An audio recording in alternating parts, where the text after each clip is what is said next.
안녕하십니까. 저는 연세안병원 폐암센터의 종양내과의 교수로 재직하고 있는 김혜련이라고 합니다.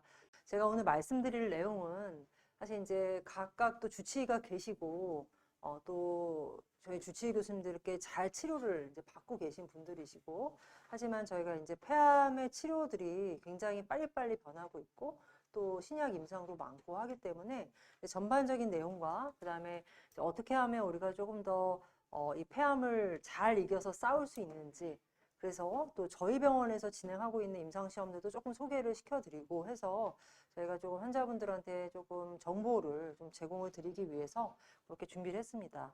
그래서 제목은 폐암의 약물 치료와 신약 임상 치료로 잡았습니다.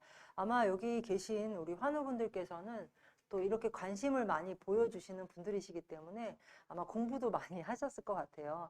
그래서 이제 기본적으로 폐암도 기수가 나눠집니다. 1기, 2기, 3기, 4기가 가장 기본적이고요. 사실 이제 저희가 원래 있었던 폐를 떠나서 이렇게 이제 원격 전이가 있으면 4기라고 표현을 하죠. 또 4기인 우리 환자분들에게서는 저희가 다양한 치료 약제를 사용을 하는데, 뭐 일반 저희가 알고 있는 항암제, 그리고 또 표적이 있는 분들에게 저희가 사용을 하는 표적 항암제, 요즘에 이제 폐암뿐만 아니고 다른 암에서도 굉장히 많이 사용이 되고 있는 면역 항암제, 이렇게 이제 세 가지의 무기를 가지고 저희가 치료하고 있습니다. 그리고 이제 3기에서는 이게 이제 치료가 굉장히 복잡한 부분인데요. 뭐 수술을 할 수도 있고, 또 어떤 분들은 저희가 이제 수술 말고 방사선 치료하고 항암 치료를 할 수도 있고요. 또 어떤 분들은 수술하기 전에 항암하고 면역항암제 치료를 해서 뭐 줄여놓고 수술을 한다든지 이런 방법을 쓸 수도 있습니다. 그래서 물론 이제 다학제 치료, 즉 뭐 저희 종양내과 선생님뿐만 아니고 흉부외과 선생님, 방사선 종양학과 선생님 등등 여러 과가 모여진 다학제적인 치료가 모두 다 중요하긴 하지만, 특히 이 3기에서는 저희가 이런 모든 전문가들이 좀 머리를 맞대고 어떤 치료가 가장 좋은 치료인가를 상의하는 이런 다학제적인 치료 방법이 굉장히 중요합니다. 1기, 2기에서는 단연 수술이 중요하고요. 수술하고 나서도 이제 표적이 있는 환자분들은 요즘에는 표적 약제를 사용을 하고요. 또 표적이 없으면 면역항암제를 사용을 해서 이제 재발을 낮추는, 완치를 높이고 재발을 낮추는 이런 치료를 하고 있습니다. 저희가 이제 치료를 할 때 저희가 이제 그냥 치료하는 게 아니거든요. 표준 치료가 있어요. 그래서 전 세계의 어떤 종양내과 우리 의사들이, 종양을 보는 의사들이 치료를 하는 원칙인 NCCN 가이드라인이라는 게 있는데요. 기본적으로 만약에 이제 환자분들이 저희가 물론 되게 디테일한 거는 되게 이제 많지만, 이 중에서 가장 핵심은 저희가 표적이 있다, 유전자 돌연변이가 있다라고 하면 표적 항암제를 저희가 무조건 1차 치료로 써야 됩니다. 그리고 표적이 없는 경우는 예전에는 정말 치료 약제가 별로 없었어요. 그래서 일반 항암제 치료가 끝이었는데, 요즘에는 일반 항암제뿐만 아니고 면역 항암제, 아마 우리 뭐 키투르다, 옵디보, 뭐 테센테릭 뭐 이런 약제 많이 들어보셨죠? 그런 약제를 많이 사용을 해서 정말 예전보다는 옵션이 정말 많이 늘었습니다. 그래서 이런 무기를 우리가 최대한 활용을 해서 저희가 이제 폐암하고 이제 맞서서 잘 싸우는 게 이제 저희가 할 일인 거죠. 표적이 이렇게나 많아요. 그래서 우리가 이제 표적이라고 얘기하면 그 표적이 발굴이 되면, 표적이 나오면 거기에 대한 표적 약제를 쓰는 게 이제 표적 치료인데, 이런 약제가 굉장히 많습니다. 그래서 대표적으로 아마 우리 여기 계시는 환우분들도 분명히 이런 약제를 드시고 계시는 분들이 계실 거예요.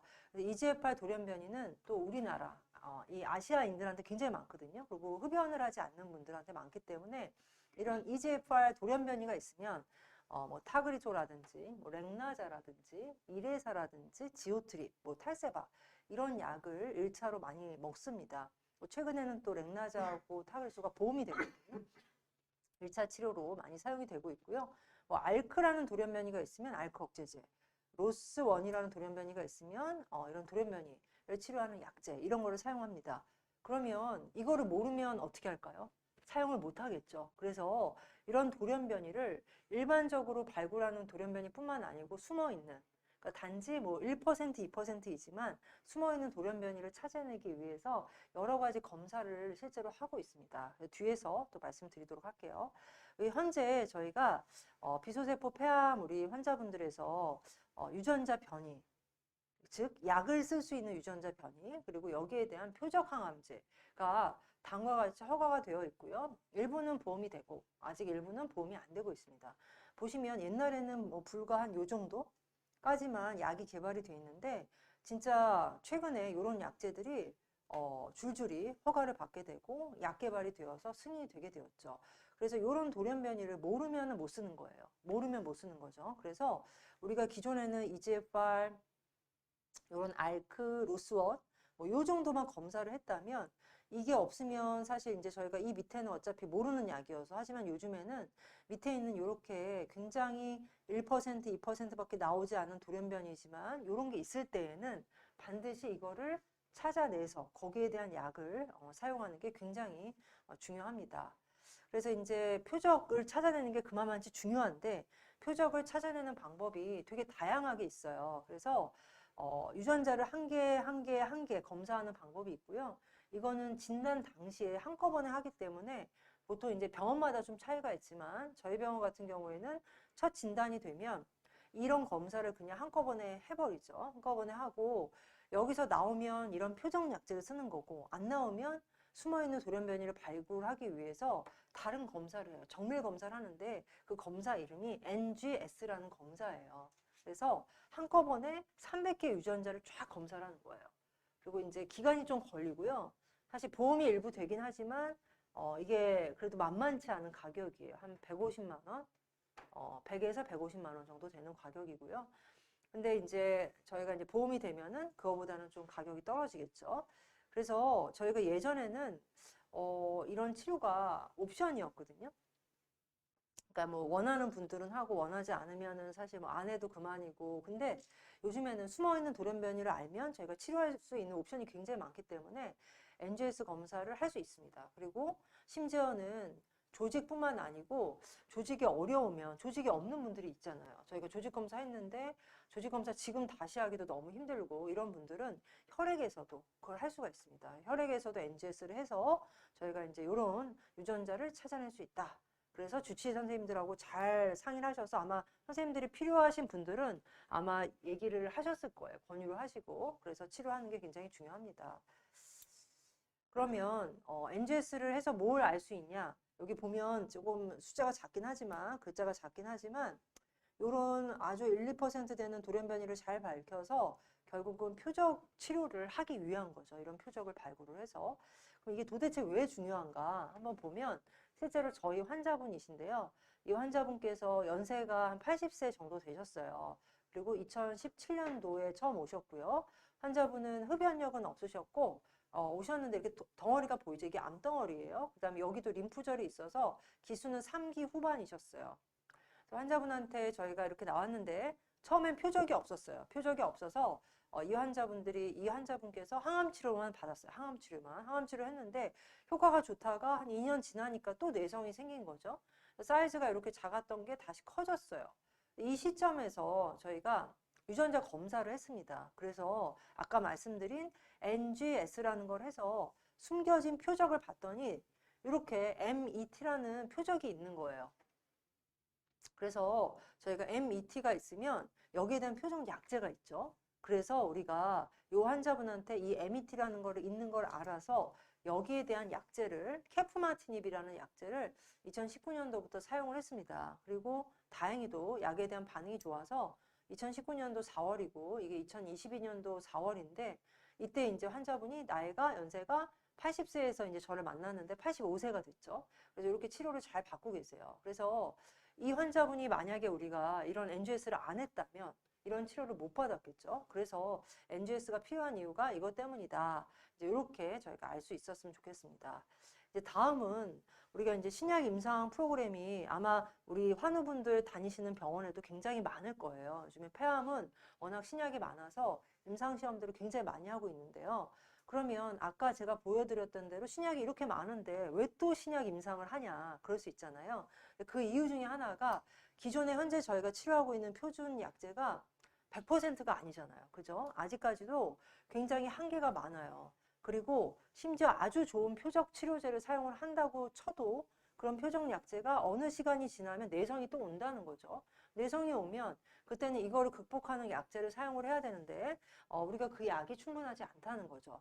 그래서 신약 임상들을 많이 하고 있습니다. 그리고 또한 저희가 현재 표준 약제, 예를 들면 렉나자, 예를 들면 타그리소, 옵디보, 키투르다 이런 약제가 어떻게 개발이 된 거냐, 어떻게 승인이 된 거냐, 어떻게 환자분들이 사용하시냐를 보면 예전에 임상시험을 해서 그걸 통해서 승인받은 약제예요. 그렇기 때문에 우리가 시간이 없잖아요. 우리가 그 기다릴 수 없잖아요. 약이 다 승인되고 약이 다 개발이 되고 이러려면 최소 우리가 3년, 5년인데 그걸 다 기다릴 수 없기 때문에 저희가 이런 임상시험을 활용을 하면 좋겠다라는 이유를 되는 거고요.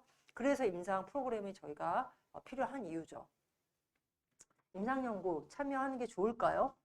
되게 궁금한 부분이거든요. 근데 아까 제가 말씀드린 NCCN이라고 하는 전 세계 가이드라인을 보면 우리 암 환자분들께 최선의 치료는 임상시험이라고 믿습니다. 라고 나와 있어요. 그래서 저희가 임상시험도 모두 다 좋은 건 아니에요. 사실 저희가 환자분한테 각각 다 달라요. 왜냐하면 우리 상황이 다 다르기 때문에. 그래서 이 상황을 제일 잘 알고 있는 각 병원의 주치의 교수님께서 임상을 권유하실 때는 저는 그거를 잘 따르시는 게 좋다라고 생각을 합니다. 의사 선생님들이, 주치의 선생님들이 좋지 않은 해가 되는 임상을 절대 권하지 않거든요. 그래서 이렇게 잘 참여하시는 게 좋을 것 같습니다. 표적 치료라는 것은 아까도 말씀드렸지만 돌연변이가 있을 때 이 약제를 썼을 때 확 좋아지는 반응이 있는 분들이 있으세요. 그래서 사실 예전 같았으면 이게 이제 굉장히 신기한 반응이라고 이제 얘기를 했을 텐데 그렇지 않아요. 요즘에는 너무나도 많은 반응이고 그래서 이 환자분은 진짜 폐렴인지 알고 병원에서 계속 항생제를 썼는데 효과가 없는 거예요. 그래서 이제 보다 보니까 아, 이게 암이구나라는 거를 이제 발견을 하셨고 그 중에서도 EGFR 돌연변이가 있는 폐암으로 진단이 되셨어요. 보시면 폐렴처럼 이것만 보면 폐렴 같아요. 양쪽이 완전히 뿌옇고 마치 코로나 바이러스처럼 쫙 하얗게 와서 이제 폐암이 발견이 되셨고 다행히도 EGFR 돌연변이가 있으셔서 이 당시에 이제 표준 치료 때 1회사를 썼는데 보면 까매졌죠. 그래서 굉장히 드라마틱한 반응이 있어요. 이게 표적 치료의 장점이고 굉장히 빨리 굉장히 드라마틱한 반응이 일어날 수 있다라는 거죠. 그래서 우리가 표적을 찾는 게 되게 중요한 거고요. 이런 표적을 잘 찾아서 거기에 맞는 약을 쓴다면 이렇게 좋은 반응을 또 얻을 수 있다라는 거죠. 내성이 무엇이냐? 내성은 보시면 CT를 저희가 찍잖아요. 약에 대한 반응이 있는지를 CT를 계속 찍는데 CT에서 이렇게 반응이 좋았다가 이만한 덩어리가 이렇게 줄었다가 다시 커질 때 그걸 저희가 내성이라고 표현을 합니다. 내성이 생기면 이거를 극복하는 약제를 쓸 수 있는데 그러기 위해서 어떤 경우는 다시 조직 검사를 하는 게 필요할 수도 있다. 라는 거죠. 우리가 맨날 내성 하는데 내성이 사실은 표현하기가 되게 어려워서 이렇게 CT상으로 커질 때를 저희가 내성이라고 말씀을 드립니다. 근데 이제 우리 CT를 안 찍으면 사실 증상이 없으시면 모를 수 있잖아요. 그러면 환자분들이 실제로 증상이 있을 때는 너무 커지거나 아니면 너무 증상이 힘들어서 그 다음 치료를 할 수 없는 경우들도 있어요. 그래서 이런 경우는 저희가 이제 내성이라고 판단하고 빨리 준비를 해서 약을 바꾸는 이런 치료입니다. 신약 임상의 좋은 예, 제가 좋은 예를 가져왔어요. 모두 다 좋지는 않아요. 하지만 좋은 예가 있는데 예를 들면 이 환자분은 사기 환자분이셨고 처음에 사실 수술을 할 수가 있다고 생각을 했어요. 근데 여기 늑막에 보이는 이렇게 조그만 알갱이가 굉장히 좀 찜찜했죠. 그래서 이 환자분이 되게 젊으신 여자분이시고 흡연력도 없으셔서 저희가 사실 이제 수술을 하려고 들어갔는데 다음과 같이 안에 딱 들어가서 열어보니까 늑막에 전이가 있어서 수술을 못하고 조직 검사만 하고 나왔어요. 그래서 다행히 이 환자분은 EGFR 돌연변이가 있어서 저희가 2012년도부터 14년까지 2년 동안 약을 쭉 쓰다가 안타깝게도 2년이 됐는데 내성이 생긴 거죠. 그 당시에는 뭐 타그리소, 렉나자 이런 약이 아예 없었어요. 그래서 이때 저희가 표준 치료는 오직 항암 치료밖에 없었고요. 그래서 항암 치료를 하든지 아니면 저희가 당시에 타그리소라는 이름이 붙기 전에 이런 AGD-9291 이런 임상이 있었어요. 일상 임상이었어요. 타그리소 일상 임상. 그때 이런 임상이 있어서 저희가 이제 환자분하고 상의를 했죠. 이거 어떻게 할까? 항암을 쓸 것이냐, 아니면 임상시험을 한번 시도를 해볼 것이냐. 환자분 젊으시고 또 이게 항암제라는 게 또 한계가 있는 약이고 했기 때문에 저희가 잘 상의를 해서 임상을 하기로 결정을 하고 2014년도에 임상을 했습니다. 다행히도 약에 대한 반응이 무지하게 좋아서 잘 치료를 받고 있고 현재도 치료를 받고 계세요. 그래서 진짜 좋은 케이스죠. 그래서 물론 모든 환자분들이 다 좋은 케이스가 될 수는 없지만 저희가 이때 사실 우리가 환자분한테 이런 옵션이 없었다면 지금의 또 환자분이 이렇게 잘 생활하시는 이런 삶이 없었다고 생각을 합니다. 그래서 이런 걸 보고 저희가 가능한 좋은 약제를 잘 치료하는 게 중요하겠다, 이런 저희가 생각을 하는 거죠. 약은 이렇게 먹는 약이에요. 그죠? 다 아마 한 번씩은 보셨을 수도 있을 것 같아요. 표적 약제가 이렇게 캡슐로 나와 있고 알약으로 나와 있어서 하루에 한 개씩 드시는 약이죠. 이 환자분은 키트로다 임상이 들어갔던 분이에요. 2014년도 키트로다가 아직 우리가 명확하게 폐암에서 승인되기 전에 했었던 임상인데요. 이걸 통해서 키트로다라는 면역항암제를 저희가 이제 접했고, 환자분은 약을 쓰고 나서 이게 또 굉장히 반응이 좋아서 심지어 약제를 끊고 나서도 반응이 좀 유지가 돼서 굉장히 좋았었던 케이스입니다. 그래서 표준 면역항암제가 이렇게 생겼어요. 우리가 면역항암제 하면 이게 면역 무슨 말이지? 이럴 수 있잖아요. 근데 이렇게 주사 약처럼 일반 항암제처럼 링겔로 맞는 약이에요. 그래서 이렇게 딱 약품으로 나와 있어서 링겔로 맞는 표준 면역 항암제는 뭐 이런 키트루다, 뭐 테센트릭, 여보이 이런 약제가 많이 사용이 됩니다. 현재 저희가 이제 여러 가지 임상을 하고 있는데 사실 임상이라는 거는 어떻게 보면 저희가 뭐 지금 임상이 1년 뒤에도 있고 2년 뒤에도 있고 이렇지 않아요. 사실 임상은 계속해서 좀 변하고 이게 이제 환자분들이 많이 등록이 되셔서 어느 정도 결과가 나오면 중단되고 또 새로운 임상이 들어올 수도 있고 조기에 중단될 수도 있고 사실 변수가 많기 때문에 사실 제가 오늘 들고 온 거는 그래도 저희가 현재 가장 최근에 저희 병원에서 하고 있는 것들을 몇 가지를 소개를 시켜드리는데 소개시켜드리는 이유는 이런 임상을 하기 때문에 저희가 각 병원에 계신 선생님들이 또 권유하시는 임상도 역시 우리 환자한테 기회를 드리는 옵션이기 때문에 이제 그런 거를 최대한 잘 활용을 하시는 게 중요하겠다라고 말씀드리는 거예요. 기존에 타그리소를 쓰다가도 내성이 생기죠. 이 환자분들이 이 임상은 타그리소 쓰다가 내성이 생긴 분들한테 저희가 하는 임상인데 이게 표준 치료가 항암제거든요. 일반 항암제인데 이것과 페트리투맙 델루세칸이라고 하는 조금 신약이 있어요. 항암제인데 표적 항암제하고 겹치는 이렇게 결합을 시킨 항암제가 있는데 요거를 비교하는 임상인 거예요. 그러니까 항상 임상을 할 때는 표준 치료보다 좋은 거, 최소한 우리가 표준 치료 이상의 치료를 비교하기 때문에 저희가 사실 뭐 많이 이렇게 아주 걱정스럽게 이렇게 많이 고민하실 필요는 없을 것 같아요. 그래서 이런 임상이 있고요. 또 한 가지는 실제로 우리가 또 타그리소나 렉나자나 이런 약제를 쓰고 나서 내성이 생길 수 있잖아요. 그랬을 때 일반 항암제하고 뭐 아미반타맙, 렉나자 이런 약과 병합을 하는 그런 임상도 진행을 하고 있고요. 또한 또 저희가 요즘에는 약제가 그냥 예전에 그냥 항암치료 면역항암제 표정약제 되게 단순했거든요. 근데 요즘에는 약이 막 결합이 돼 있어요. 그래서 한쪽은 면역세포를 끌어오고 한쪽은 종양세포를 딱 잡는 표적이 있는 이 두 가지를 결합한 약제들이 많이 나오고 있는데 그 중에 이제 저희 병원에서 하는 임상 중에 하나가 한쪽은 종양세포를 잡고 한쪽은 면역세포를 끌어다니는 이런 이제 약제를 넣어주는데 이제 그런 약제를 EGFR 돌연변이가 있는 환자분도 사용을 하고 없는 분들도 사용을 하고 있는데요. 이 환자분은 연세가 이제 79세 환자분이었는데 기존에 여러 치료에 실패를 했어요. 그러다가 최근에 7월 달에 작년 7월 달에 아까 말씀드린 이 임상을 저희가 하게 됐는데 보시면 7월 달에 이게 암덩어리거든요. 암덩어리가 있었는데 약을 쓰고 나서 굉장히 드라마틱한 반응이었고 이 임상은 저희가 1상과 2상을 같이 하는 초기 임상인데 지금까지도 치료를 잘 받고 있고 초반보다 한 50% 이상 감소한 소견을 보였어요. 물론 모든 환자가 그렇진 않죠. 하지만 이렇게 효과가 있는 분들이 있습니다. 그리고 또 이제 뭐 EGFR만 얘기를 드렸는데 그거 말고도 표적이 많거든요. 우리 환자분이 EGFR도 가지고 알크도 가지고 로스원도 가지고 있고 이렇진 않아요. 중요한 표적은 한 개씩만 양성인 거거든요.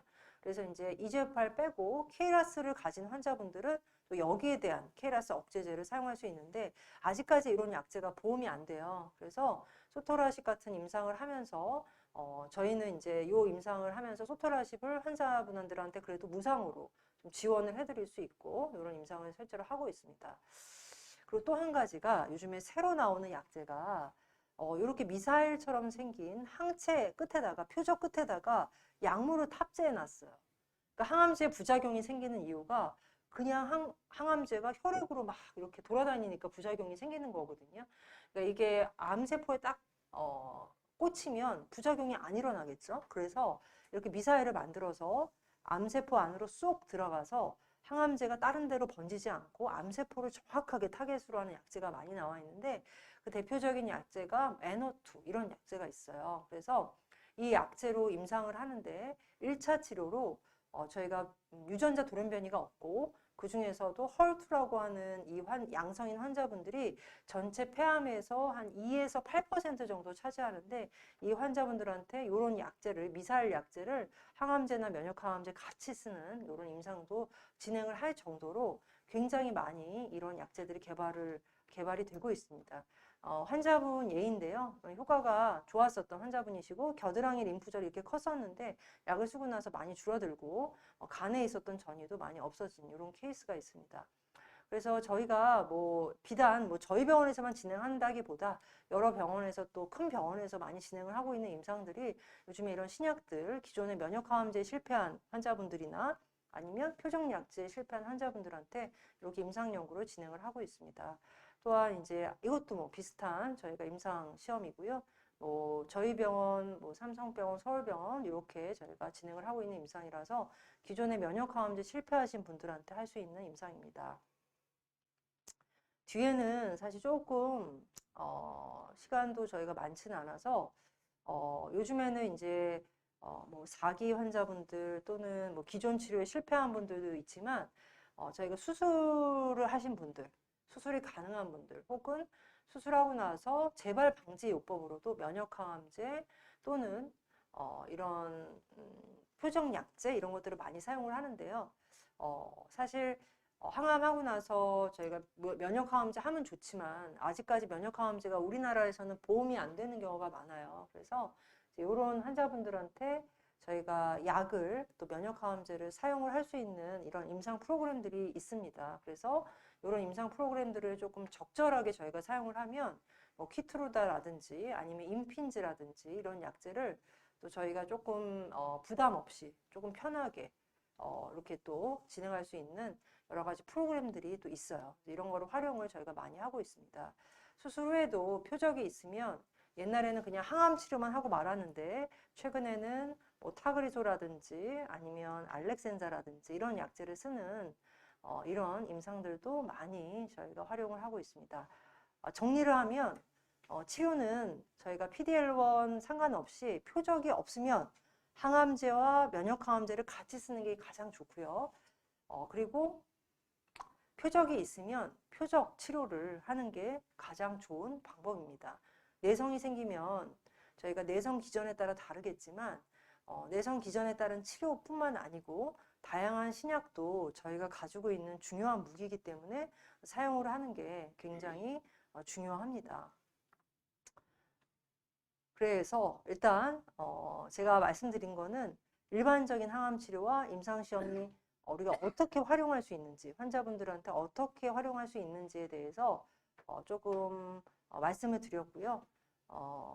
저희가 어떻게 보면 제가 조금 이제 오늘 말씀을 드리면서 사실 제가 다른 병원의 임상 시험을 모두 가져와서 말씀을 드릴 수는 없잖아요. 그래서 저희 병원에서 진행하고 있는 임상을 조금 위주로 말씀드렸는데 사실 이제 각 교수님들, 우리 환자분들을 치료하고 있는 주치의 교수님들의 의견을 잘 들으시고 또 거기에 대해서 선생님들이 뭔가 치료를 권하실 때는 굉장히 많은 고민과 우리 환자분들의 치료 전략을 세우는 그런 이제 생각들이 많으시기 때문에 거기에 사실은 잘 따라서 그리고 환자분들이 또 궁금한 거를 시간이 사실 진료실에서 많지 않기 때문에 굉장히 촉박한 시간이지만 잘 물어보고 상의하고 이러는 과정이 저는 굉장히 중요하다고 생각하고요. 그 상의를 사실 좀 많이 하고 고민을 많이 하고 치료하고 환자분들이 또 적극적으로 치료에 임하셨을 때 제가 느끼기에는 저의 경험으로는 치료 결과도 굉장히 좋은 것 같아요. 또 이 자리를 빌어서 우리 환자분들 모두 다 치료를 또 건강하게 또 너무 힘들지 않게 이렇게 받으실 수 있었으면 좋겠습니다. 감사합니다.